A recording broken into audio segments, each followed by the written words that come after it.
in years prior, we would see where it's called you're vertically stacking of a schedule. It means it just keeps sliding over, not getting done, and the end date stays the same, and you got to get a lot more done in a smaller period of time. Vertical stacking of your trades. The first thing that's important in all that, what we do now, is that it's about creating the proper flow first into the project. So we're able to take last planners and involve them more because of the system that we have with Touchplan now.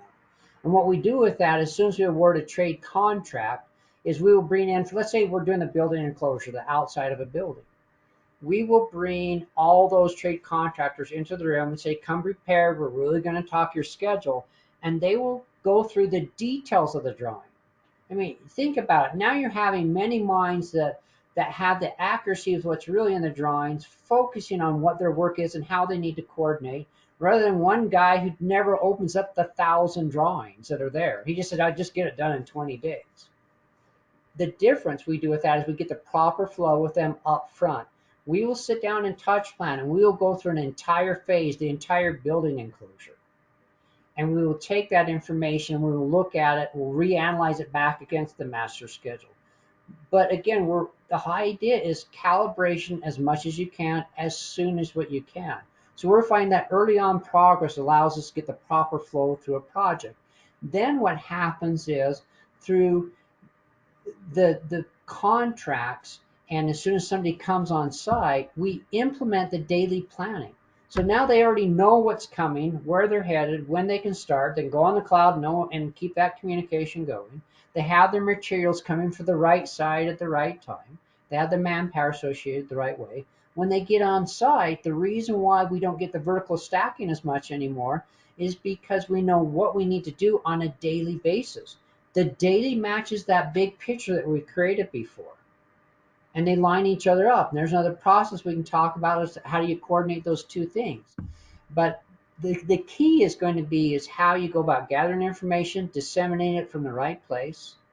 And then it's really going to come back to implementing and staying in your process every day. You got to be doing your daily planning. You got to be doing your daily updating and promising. Know where you're really at and really provide analysis. Too many times we get into scheduling and planning and they throw something together, but they don't analyze it afterwards. And there's a process you can do to analyze that afterwards. We pay attention through this process to PPC.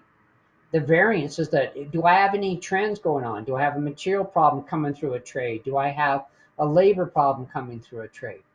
Is a guy just not getting his work started or done? Is he taking twice as long? So we analyze our variances on our PPCs to understand, again, you have to know your days, to know your weeks, to know your months, to know your quarters, to know your years. And that's what we're doing with it. It's the bottom line of what it does. If you pay attention to the process I just described, you're getting things done on time at the earliest point in time for which they can be done.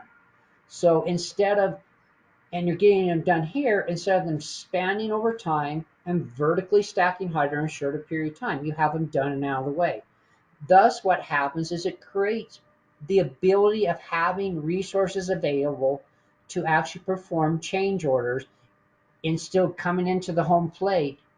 You've created more space because you're getting it done earlier with the process. So we're finding we have the ability to perform more change orders at the end of the job now by paying attention to the process. The problem you have in how scheduling used to be a lot more, it's called the multitude of many, is when you have a net that has a little bit in it, you can kind of contain it. But when that net has so many in it, they're all who's on first, who's on second, and to be able to actually analyze what change orders can really happen, when they can really happen, is this really a change order because of it? All those questions start answering when you're dealing with it down on more of a minute basis and the cause and effects of things.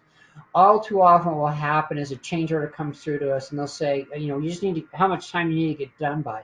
Well, the problem is you just can't put time and a half in the job, say we're going to get it done. When I had the multitude of many and I add up all 20 instead of the one, I have a problem. And it has to go to you have to tell it the way it is. And it may take longer because we don't have enough people in the marketplace and we have more supply issues than we've ever had. Every week something new is showing up.